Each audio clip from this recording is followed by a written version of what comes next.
Captain to bridge. Spock here. Any signs of life? Negative. Have you tried all hailing frequencies? Affirmative. No answer from the cube. Have the department heads meet me on the bridge.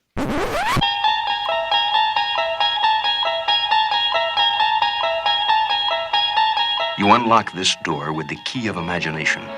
Beyond it is another dimension. A dimension of sound. A dimension of sight. A dimension of mind. You're moving into a land of both shadow and substance, of things and ideas. You've just crossed over into the Twilight Zone. Hey guys, what's going on? You are listening to ThisWeekInGeek.net, and I am your host, Mike the Birdman, and welcome aboard this spookier edition of Future Imperfect. It is the month of October, and here on the show, we are deciding to turn things into a little bit of spooky and scary, but also thought-provoking as we invite you to check out this kind of theme for Future Imperfect for the rest of the month. We're going to be taking a look at anthology series, but we're going to start with the OG, the classic, Rod Serling's The Twilight Zone. But I'm not alone as I travel through this unusual land of mind, matter, and other weirdness. I'm joined by my brother, my compatriot, my best friend from the land of Kitchener, Ontario, Canada. Alex, the producer, somewhere in between the Twilight Zone. Yeah, somewhere between Kitchener and Guelph. And we also have from the far side of the border in the wonderfully bizarre city of Lansing, Michigan. I'm Aaron Pollyea. All right, guys. So we are here. You know, I'm sorry. They could do an entire episode on your bridge that keeps eating trucks. It does, Yeah. and it's very clearly labeled. Big Pen is very clearly labeled at 12 labeled. feet. It has teeth. Giant googly eyes. You know that your bridge has made the news up here a few times. Really?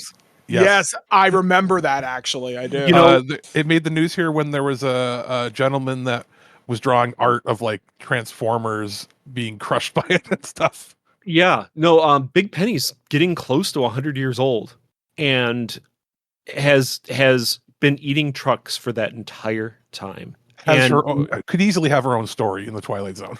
Yes. I love The it. bridge that will not let your U-Haul go. You're not leaving.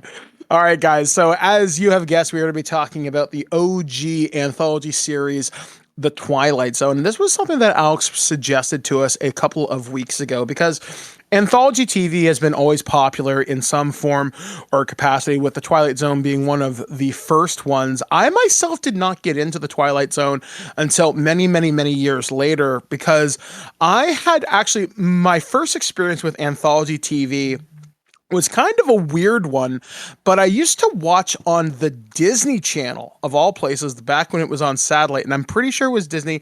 I'm going to say my memory's about 80% reliable on this one, but I seem to recall them broadcasting Alfred Hitchcock Presents an awful lot. And I started Was that the original or like the remaster or the reimagining from like the 80s? The original, because I remember it being in black and white, but I remember Twilight Zone specifically for me when I started watching it.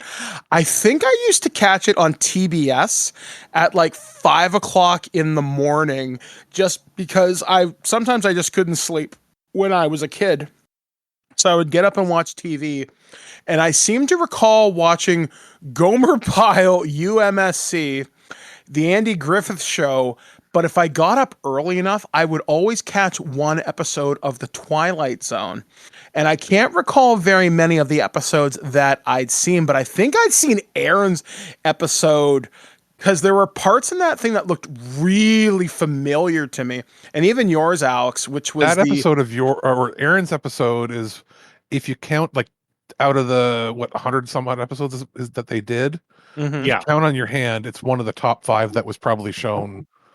I don't think, and maybe in today's day and age, but there was a time where I don't think a month went by where that episode wasn't on some channel. Yeah, it's very popular. I mean, for obvious reasons, it's just a solid episode. Yeah. So when I started getting into anthology TV, I started experiencing more. Like I remember watching the 1985 Twilight Zone, and we're going to talk about that next year as kind of a recurring theme here on the show because it's very easy. And I'm sure at some point during the podcast life, we'll talk about the outer limits and stuff like that as well. Like the episode I remember mostly is a Lovecraftian one. Like I said, I'll save that for next year.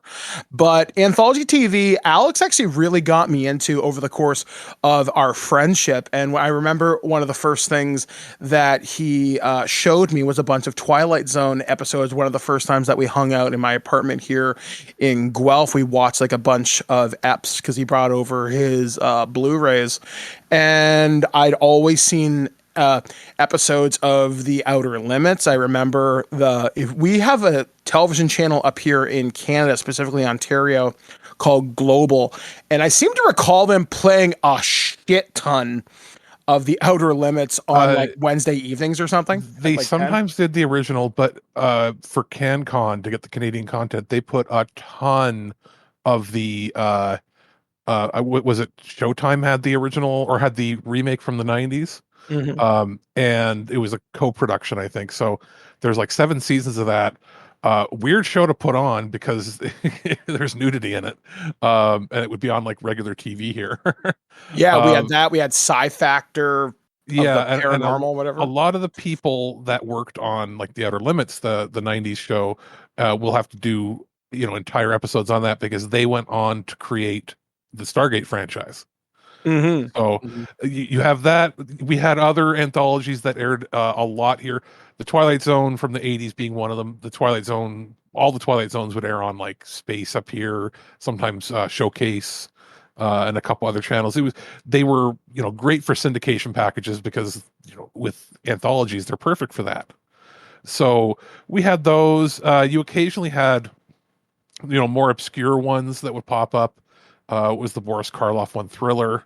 Mm-hmm. There's Ghost Story. I think that's forget, is it William Castle's show. There's a bunch of other ones, and as you said, Sci Factor being 90s still had a fair bit of those popping up. Um, and I think I had a similar experience to you, Mike, when it comes to anthologies, in that one of the first ones that I would watch fairly regularly as a kid was the Alfred Hitchcock Presents, but it was the color version from 20 years later. Mm-hmm. So I remember seeing that a lot. I remember seeing Twilight Zone. A lot of the original Twilight Zone I remember seeing like at my grandparents' house because I seem to remember this. I might be crazy, but I kind of remember, was it Saturdays or Sundays? They would sometimes throw this on like a block in the afternoon after the Three Stooges. I Maybe it could was see that. it was like Saturday or Sunday would be like pro wrestling after the cartoons. There'd be like, yeah, Maple Leaf Wrestling with like stuff from the WWF. Then there'd be like Three Stooges or Little Rascals, and then sometimes they'd have Twilight Zone. Usually in like October, they change their block up a little bit. So I do remember seeing a bunch of these, and my suggestion of this was, hey, with this you can get something that's maybe a little spooky, but also sometimes has some science, and usually has some sort of morality tale involved. Yeah, like honestly, I watched these episodes that we picked today with my wife Blair, and Blair's not a fan of older television, but because these are bite-sized at 25 minutes, maybe 26 minutes, they're perfect for that short attention span. And that's not calling them bad because they're short. They're very concise. They're extremely well told. I'm not saying every episode of The Twilight Zone is a winner, but I feel the 3 that we picked today were very good representations of different genres, different things. And we all picked things that I feel are definitely ones you can talk about. Like the one, for example, and we're just going to start the episode now discussion. The episode that I picked was an episode called Masks. I went to watchmojo.com and I was driving downtown in my wheelchair. I'm like, all right, what are the best Twilight Zone episodes? And Watch Mojo usually does like the best 10, 15, whatever. And I'm listening to them and they're just talking, they're rattling them off. And when they came to the episode of Masks, to give you the basic setup for this episode, there is an elderly gentleman who knows they're going to die. They're on their last vestiges of life, and he has summoned other members of his family to his side. So he summoned like his sons, the sons' wives, and all these other people. And he's like, well, I know why you're all here. You're here to make sure I'm going to die. But before we do, we're going to have a dinner party. We're going to have a little bit of fun before I pass away. And it's Mardi Gras. So I all invite you to wear masks. And they're all like, oh, grandfather, do we have to do this? Dad, do we have to do this? He's like, well, yes, if you want the inheritance. You should mention that they're all just horrible people. Oh, yeah, they are all pieces of shit. It's the petty, horrible people that you see in like soap operas for like just super rich, petty horribleness. Yeah, and one of them, he says, and you, my son, are you still being cruel to small animals? Are you still torturing them? He's like, well, grandfather, I haven't done that in many years. And he's like, I'm sure. And this one woman can't stop looking at herself in the mirror. This other person is a very meek and meager person, always trying to please everybody. So he's very weak-willed. And each of these people, as you mentioned, has a significant character flaw. So he presents these masks. He's like, well, I had these masks, I got these masks and I want you all to wear them. So if you want to pick the things off the wall, if you want my inheritance, you want all my stocks and bonds and every earthly possession that I have, you must wear these until midnight. And he starts going on about this tale. He's like, but these masks weren't just made, they were created. And they're like, what? What do you mean? A man of some skill and perhaps even voodoo, because it is Mardi Gras, has allowed these masks to represent a side of yourself. For example, I will wear the mask of death because the opposite of my life is death. And that is who I am. And they all take on these really bizarre looking masks. And they start complaining as they put on these masks. And they're like, well, this is the most boring dinner party I've ever been to. We've been staring at each other for hours. Will you just die already? More or less is the implication. And midnight strikes and the grandfather, he hasn't taken off his mask, but he's like, well, you've all stayed true to the bargain. I will honor my agreement with you. And he's like, I hope whatever time you have left on this earth is well spent because I pity you. And he passes away and one of the sons goes over and checks his body. He's like, he's dead. This masquerade is over. We can stop. This is great news. So he takes off his mask and everyone recoils in horror. They're like, and he's like, what's wrong? Like, what? So he goes over to the mirror that happens to be in the room and his face is grotesque. A version of the mask he was wearing. He's got like weird facial deformities. He's got like weird growths and everything. And it's an ugly reflection of the interior of what was inside of him. And everybody else takes off their mask. And again, they recoil in horrors. They realize that their vestiges, their outward facing humanity has been taken from them as these masks revealed the ugliness that was inside of them. So it then cuts away to the following morning. And in the following morning, his butler comes by along with presumably a family doctor, and they take off his mask. And they're like, well, he passed away during the night. I came as soon as I heard. They take off his mask, and like everybody else, you were expecting a grotesque deformity of life. No, grandfather looks fine. He looks the same as he did in life because was there something ugly in him? Probably. But he didn't let it destroy him. And his face was the same as it was when he put on the mask. And as they all go out into the parlor, everybody's face is still grotesque and fucked up. He made a comment early in the episode when he's talking to his doctor, not wanting things sugar coated and all this, about how he had disdain for anybody that couldn't speak plainly and truthfully. Yeah. Regardless of how abrasive that was. So he wasn't deformed because he didn't hide anything of who he was to anybody. Yeah. And the main reason I picked this episode is to get a little personal for just a moment. I have dealt with a number of family members in my personal life, both in my adoptive family and otherwise, who are very masked like this, very two-faced, where they don't speak plainly. They are not the people they should be. Like in my immediate family, yeah, like if you've got a problem, they will talk with you. But other people, they're very two-faced about it. They very much wear the mask. And if they could pick something off your corpse, it wouldn't surprise me. So when I heard about this episode on Watch Mojo, I'm thinking, I really want to see how they pull this off in 25 minutes. How do you get to tell such a powerful morality story in such a short amount of time? And this really endeared me towards the short form of television, because 25 minutes, that's not a lot of time to create the story, get the setup, get your 3-act structure in there, and really get people involved. And I don't know any of the performers in this. I'm just not familiar with that era of television or Hollywood. But everybody, I felt, did such a fantastic job. The grandfather, the way he's explaining it to people, just to see how these children are so petty and they're bad, disgusting people. Like, I really, really enjoyed this. And honestly, Alex, I kind of want to borrow your Blu-rays again and maybe do a watch during our series, because this was really awesome. Well, you want to talk about, somebody who's old. That gentleman was born in 1898. He'd be over 125 now if he was alive. God.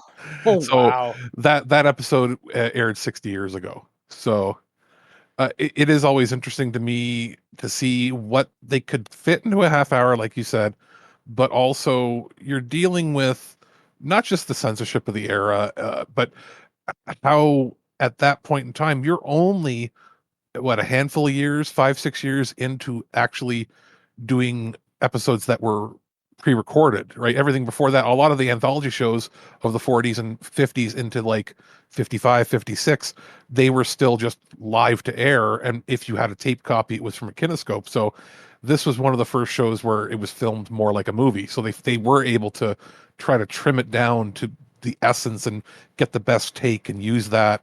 So it is interesting to see what would have constituted, like, at the time was probably a lot more scary than anything that we know now. But I can see it, to me, watching it, it wasn't the strongest episode. I found it kind of weak, but I also know that in your case, from what you're saying, it's because it affected you on a personal level. Looking at it now, it didn't appear to be anything that would rise above a lot of the other stuff from the era. Obviously, it has its morality tale to tell, but I don't know if it necessarily achieved it. Like, it's like, here, these people are bad and they got treated bad. There wasn't a hook. Like, I was expecting, watching this, that he was going to, like, suck the life out of them, and then, like, when they take the mask off, he was actually going to be breathing and he was going to be younger looking, because they were so evil. He passed his illness into them or something. Yeah, some sort of like Dorian Gray type thing. Ooh, that would have been a nice take on it. I honestly, no, I've not watched every single episode of Twilight Zone, because I guess I never really sought them out. I've watched a few growing up, just when I randomly came across them, or Outer Limits or something like that. And I'd never seen this episode, but in the first 2 minutes, I knew exactly what it was going to do. Yeah. I mean, so I was not surprised. And because I was not surprised, or I basically knew what the plot was going to be, it didn't really do much for me either. It's not bad. It's fine. It does a good job. I think there's good acting, but it didn't speak to me. Yeah, and if you go into the mindset of 60 years ago, okay, I think if you go with that, you can rate it higher than you would from our current viewers' eyes. It's not that we're jaded; it's we've seen a lot more. You know what I mean? Yeah. Like, and I think that's something very powerful about the Twilight Zone. And one thing that I've heard over multiple years of people discussing this in academic film circles and even philosophical circles as well. You mentioned this episode didn't speak to you. And I think that's why this grabbed me so much, is because I've seen so many people be so two-faced, where they're waiting for you to not necessarily die. They're waiting for you to trip up. They're waiting for them to have that moment over you. And again, when I saw the grandfather, I wouldn't say I experienced something like this directly with my own grandparents when they passed away, and it was not a very pleasant time watching their life slip and everybody waiting to grab their piece of the pie. I can recall something, and I'll just share this. My real mom, Kim, I remember she would ask for her inheritance from my grandparents when they were still alive.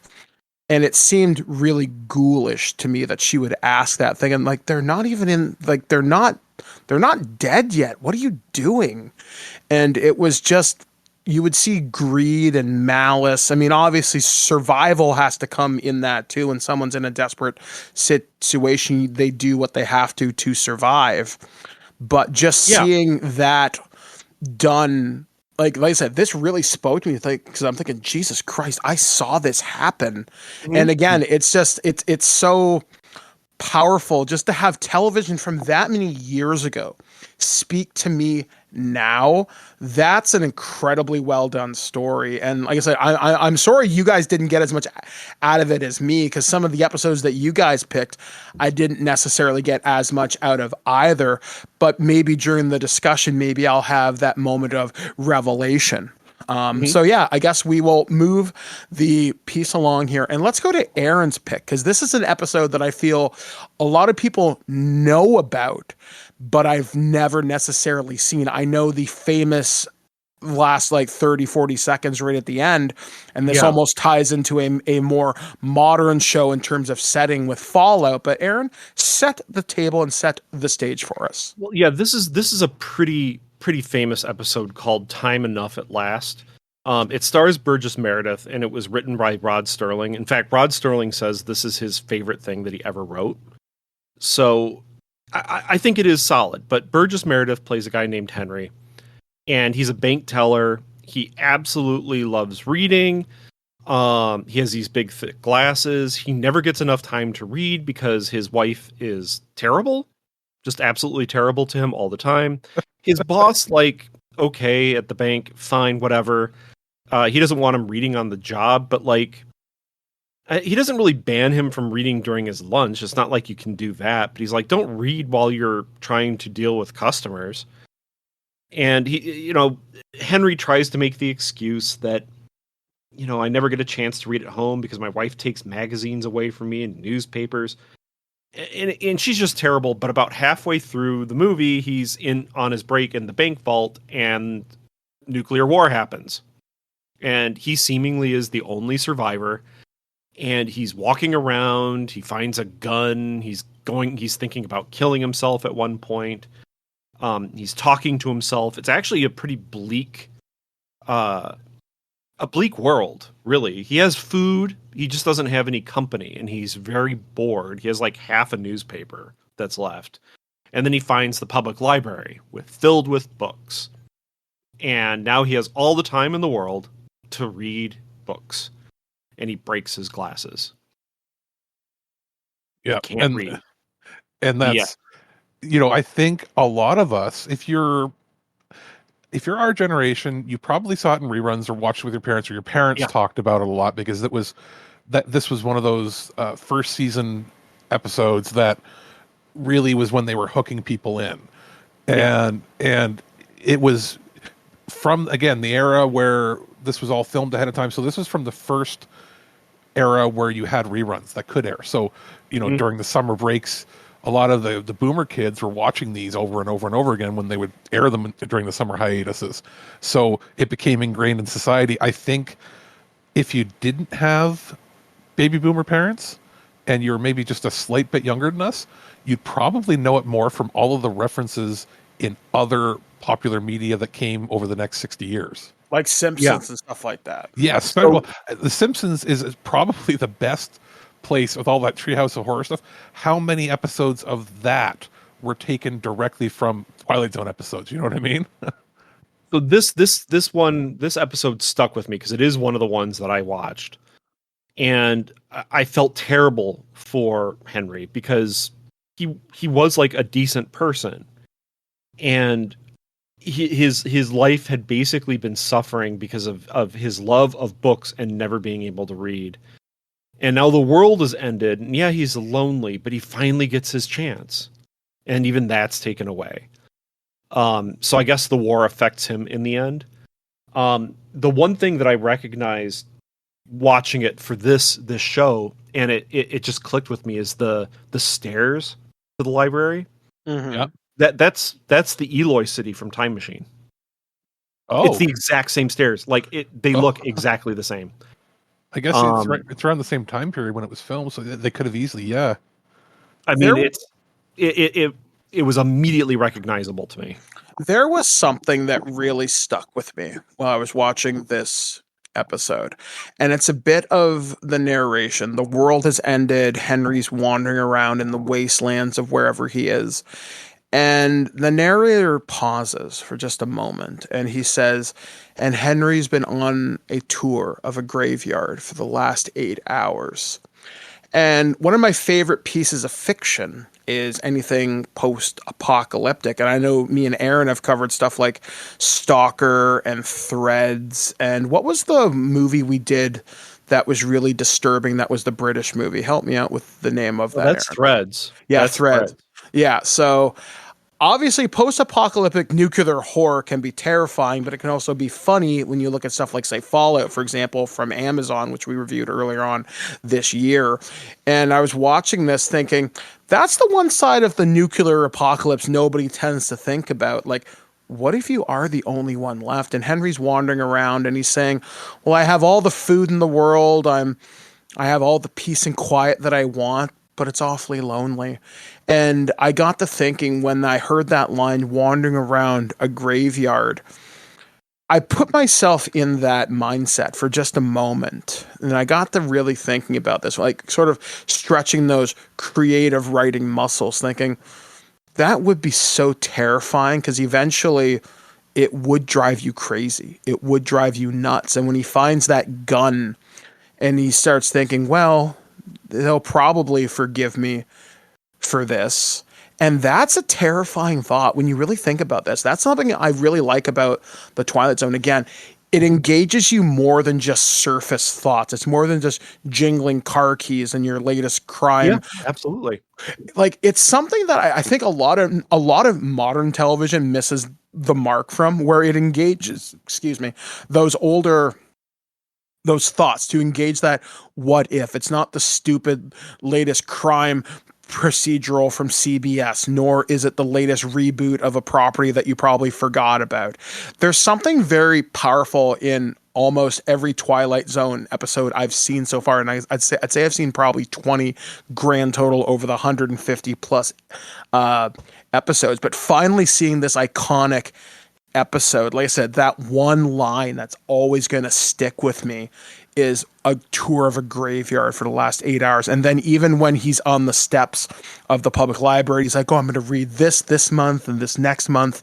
And there's next year and next year. And he's looking at that big clock and he's hovering over and he's about to hug it. And he's like, and I have all the time in the world. And then his glasses break and just Burgess Meredith has that moment and just, you can hear his voice break. And I love it. He's like, it's not fair. And you see his perspective looking at the world. There was a guy I used to go to college with, and he had a similar vision problem where he couldn't really see a lot. Like, to borrow a phrase, he had glasses that were like Coke bottles.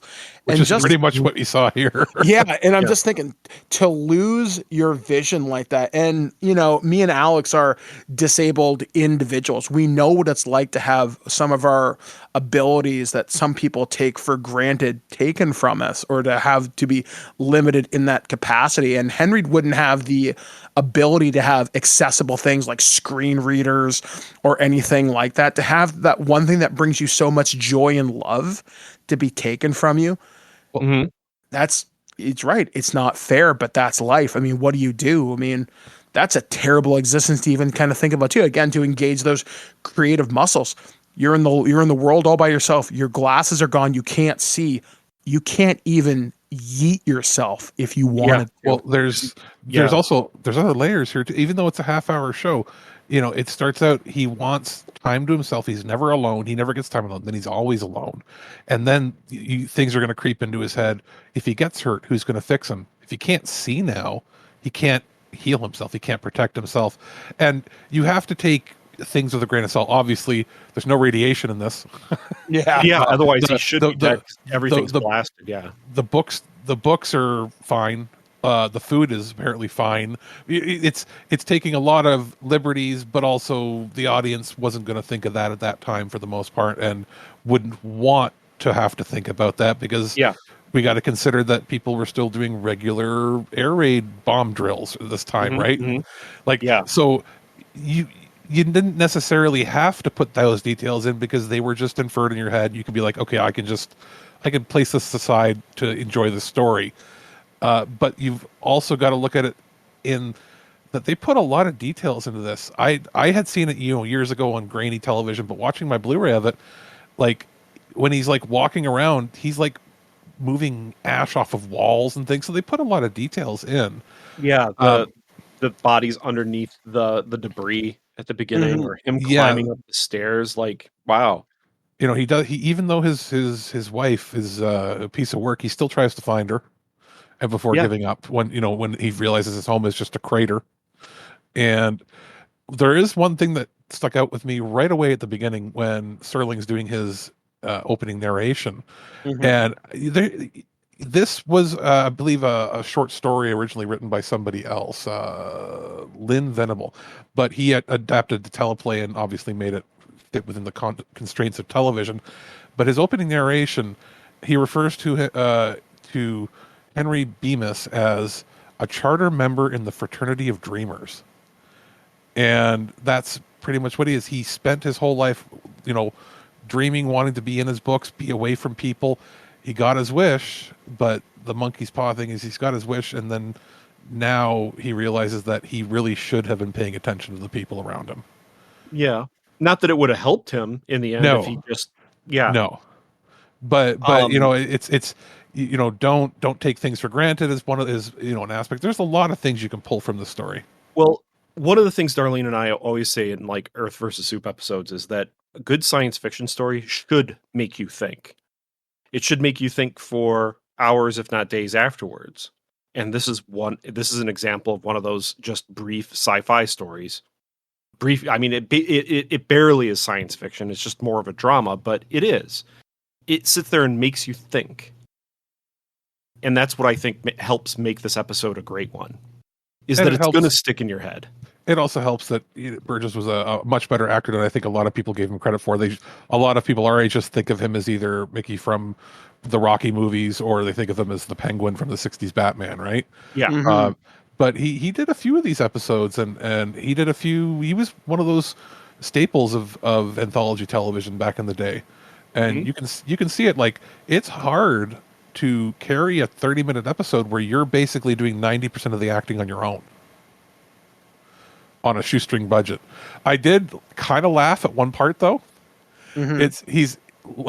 He goes to take a sleep and a nap on a couch that's somewhat preserved in the middle of all the rubble, all the smoking rubble from the explosion, and pulls out a cigarette and lights up. And Yeah.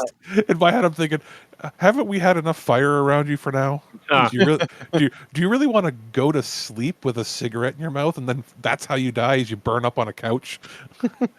But no, yeah, like it had been probably 20 years since I'd seen this episode, but it was worth it for sure. Yeah, like I was honestly, again, when you mentioned the strength of him carrying this entire episode by himself, newfound respect, because you're right. I'd only seen him do Mickey and the Penguin, maybe one or two other roles elsewhere. But no, this was completely different than from what I was expecting from him. And I was honestly utterly charmed by it. So I I'm guess glad that everyone kind of liked it. yeah, it was fantastic. And then, Alex, we're going to move into our final episode today. And Alex had pitched this episode to me and Aaron as, I'm going to do the Shatner episode. And all of you would rightfully assume, oh, we're going to be doing the Panic or Terror at 20,000 feet, which is the Gremlin episode, which has been done in multiple alliterations. I think there was a segment on the Twilight Zone movie, if I remember correctly. But regardless, you've seen this in Simpsons and stuff. The Burgess Meredith episode and the Gremlin on the Wing of the Plane are probably two of the three most famous episodes of Twilight Zone. The other being the one with the pig face people, and that one I was like, you know what? it's too cliched to do that. And then it dawned on me, I'm like, wait a minute.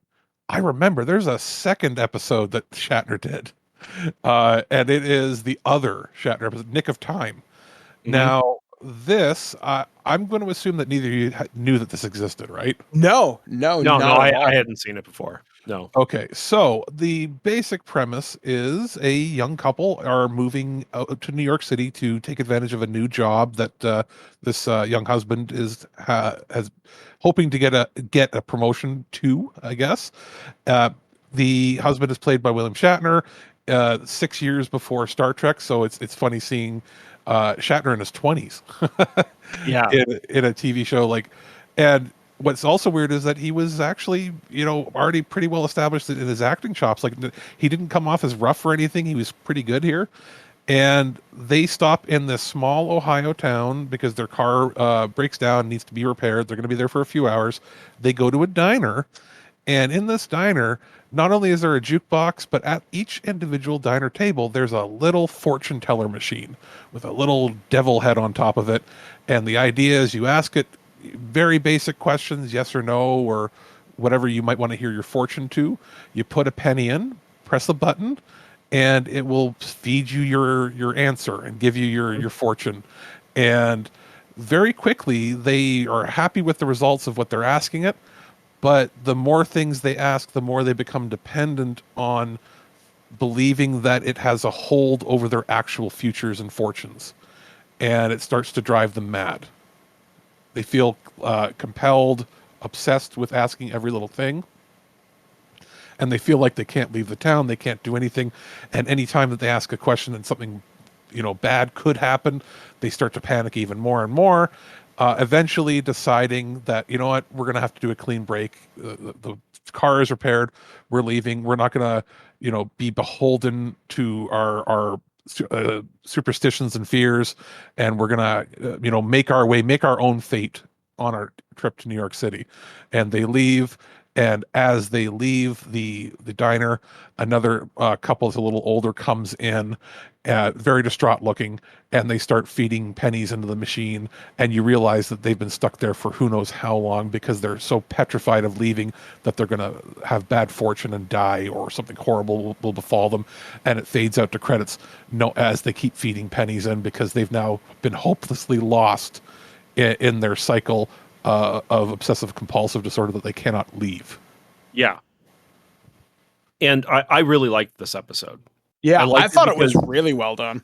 I didn't exactly know where it was going from like the first 2 minutes. So whenever there's like a story that's like that, I appreciate it. Like I didn't know what was going to happen to this couple. Are they going to like suddenly have the demon pop out of the table, or whatever? Yeah, is it going to be supernatural, or is he going to lose his mind, and then are they going to go on a murder spree? Is something supernatural going to take a hold of them, or does it end up being something where it quite clearly does at the end, where it shows that it's your own superstitions that can hold you back? Yeah, it's just regular people acting in human ways, normal human ways, and I loved it. Like, there is no supernatural. It's just reasonable people can be irrational at times. I loved it. Yeah, I thought this was really, really well done. Great performance from a very young Shatner. Another little Batman reference. Did you notice the mechanic is Chief O'Hara? Yeah. Oh, for sure. I mean, yeah, I have the Batman Blu-ray box set. Yeah, I was going to say, you don't mistake that face and that voice. Yeah. Yeah, for me, the thing that I really liked about this, again, I'd never seen Shatner this young. And again, like, he wasn't hammy, he was charming, but still distinctly Bill Shatner. Also, the design of the Mystic Seer napkin holder that would give you your fortunes, that's a great fucking prop. Yeah. There must be replicas of that exist. I'd like to make one and then have that be the thing I get him to sign. You know what? I bet you he would be really charmed by that. Like, honestly, again, it's a well done. episode. And, I would think you guys probably get the impression I'm somewhat superstitious with like super things. Like I believe in luck. You are open to things that sometimes are irrational, but doesn't mean they don't necessarily exist. Yeah, like I have had experiences that, I cannot explain, but at the same time, I do believe in luck. Do I believe in fate? Not necessarily, but I do believe in a higher power pushing you a certain way to lead you to hopefully you make a decision that will be beneficial or at least avoid harm. But when he's asking the questions, the one that sticks with me, like, well, if you go, you'll find out. And I just love how it was that subtle threat. And Playing with your own fear. Is it a threat? It's not. Yeah. It's we know the logical reason is they put vague positivity, vague neutrality, vague negative. It's not even going to be necessarily anything negative. It's either neutral sounding or something positive, but not definitive, because even back then, that company that manufactured it doesn't want to be sued. Yeah. So the idea is you put it in, it's a penny, it's a little novelty. It's like, hey, is it going to rain tomorrow? Oh, it looks like it could, something like that. You'd put that in, and that's fine. But if you're already having heightened emotions and you're a little on edge, you're a little nervous, and you get something that says, maybe, or you're like, what do you mean maybe? And then you start to spiral in your head, or you have that couple at the end, and they're like, "Can we ask you more questions?" And it's like, they look at it, they don't even say what the response was, but they're like, "Oh, they're relieved that the machine is letting them ask more questions." And then the next question is, "Can we leave now?" Yeah, And that's how it fades out. It's like they've trapped themselves in the panic cycle. Yeah, I love how Shatner and the other actress look at the machines like, and we're leaving because we want to, and it's our lives, and we'll decide how it goes. We'll live where we want to. You don't control us. I love that empowerment moment for just a second, saying, I'm going to break this cycle. I'm not going to be a slave to maybes anymore, because like ultimately in life, you don't know what's going to happen. You could drop dead tomorrow. You could have a brain aneurysm or whatever. And can I read the closing narration for this episode? Please do. I can't do it in Serling's voice. I'm sorry. I'll do my best to just read it as dramatically as possible. Mm-hmm. Counterbalance. In the little town of Ridgeview, Ohio, two people permanently enslaved by the tyranny of fear and superstition, facing the future with a kind of helpless dread. Two others facing the future with confidence, having escaped one of the darker places in the Twilight Zone. Gives you chills. Yeah, Yeah. Like it's astounding how much just these 3 episodes have given us 3 different perspectives on television. Like I said, this is something I wish more shows would do now. And I know that's looking at it through rose-colored glasses, because we do have some fantastic television now. Like we've talked about Fallout, The Last of Us is really well done. And I'm sure you get other things, like other shows that aren't necessarily genre, that are just as powerfully written. But I don't know if they'll be as culturally relevant. I think The Twilight Zone, it's one of those landmark television shows that set the bar so ridiculously high. It has inspired so many writers and novelists and filmmakers, directors, everybody. It's also like Star Trek, where you had not just the starting point for a lot of writers, they were gathering some of the best writers of the era anyway. For instance, this particular episode was written by Richard Matheson, the guy who wrote the I Am Legend book. Yeah. Oh. As well as he wrote the Twilight Zone episode Nightmare at 20,000 Feet, the other Shatner episode. And he did, I think, a bunch of... Did he do all the Roger Corman adaptations of the Edgar Allan Poe books? He did a lot of Earth versus Soup style movies. Let's put it that way. Yeah.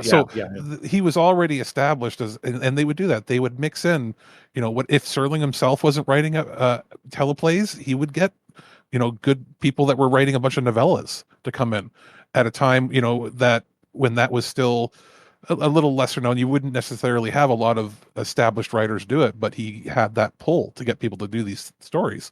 So it'll be interesting to see, if we eventually come back and look at more.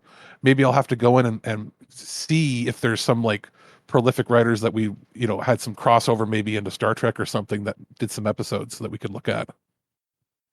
Yeah, like honestly, I'm really glad that you picked this, Alex. I had such a good time with this. And I'm looking forward to seeing what happens with Night Gallery next week, which that's what we're going to be talking about next week. We're going to be taking a look at another anthology series that premiered during the 1970s and, again, had a lot of prestige behind it. I want to say George A. Romero was involved with it at one point, or am I thinking Tales from the Dark Side? Probably one or the other. You're thinking Tales from the Dark Side. The Night Gallery was the next and I believe last big show that Serling put together. Oh, okay. So yeah, you'd probably know it more from The Simpsons Halloween, where they'd spoofed it, where they had their own paintings that they were talking about. Oh yeah. And they're walking down the hallway, Bart smoking the bubble pipe and all that. That's where it comes from. Is Night Gallery. That's going to be a lot of fun. So, guys, that's what we're going to be talking next week here on Future Imperfect as we kind of celebrate spooky anthology series here on the show. And again, make sure you're going to be checking out our other Halloween content. I know Alex is reposting some of the shows we've done with James Rolfe over the years here on Twig, going all the way back to the beginning, but also probably some more current stuff as well. I know me and David DeNoyer have done some stuff. We're going to be looking at the Halloween franchise, but we're also going to be taking a look at the original Halloween franchise and giving it our rankings over the course of the many, many movies that franchise has seen. And then me and Ken and Dave will be looking at the 2 Dead Rising movies that have been done. You didn't know they existed because everybody fucking forgot about it. But hey, I figure what better time to talk about it than with the recent release of Dead Rising Deluxe Remastered. And hey, maybe we'll get a Dead Rising 5 at some point. Maybe we can resurrect Capcom Vancouver. I'm not holding my fucking breath. But anyway, that's going to do it for us here on This Week in Geeks. Future Imperfect, I was going to call it Loose Cannon, but not. But anyway, from the grand city of Lansing, Michigan. I'm Aaron Pollyea. From Kitchener, Ontario, Canada. Alex, the producer. And from the Twilight Zone itself, I have been Mike the Birdman saying, live long and prosper, and be careful as you venture into the Twilight Zone. Distorted lexicon, he calls it faith, strength, truth. But in just a moment, Peter Vollmer will apply his... Computer, this is Captain James Kirk of the USS Enterprise. Destruct sequence 1, code 1, 1A. Computer, initiate the self-destruct sequence. Authorization Janeway Pi 110. Computer, this is Captain Benjamin Sisko. Initiate auto-destruct sequence. Authorization Cisco Alpha 1 Alpha. Begin auto-destruct sequence. Authorization Picard 47 Alpha Tango. Self-destruct in 15 minutes. There will be no further audio warning. My lord, the ship appears to be deserted. How can that be? They're hiding. Yes, sir. But the bridge seems to be run by computer. It is the only thing speaking. Speaking? Let me hear. 9, 8, 7, 6, 5. Get out!